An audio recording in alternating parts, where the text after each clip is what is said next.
mano video. This is hotel room tour. So they have is this a king size or a queen size? Such a big bed. And that is the closet. It's open. I think maybe that's their design. Then they have an extra blanket there, and where you can keep your dirty clothes. They have a table and a Bible, and they have a small TV.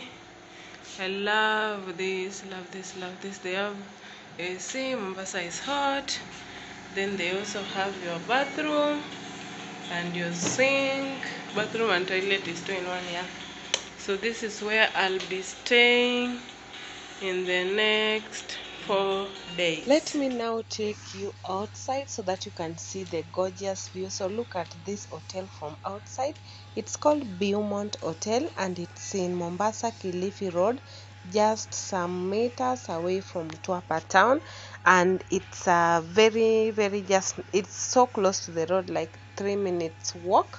And I really enjoyed staying here. The pool is a very good size. It's not very deep. It's only 6 feet deep.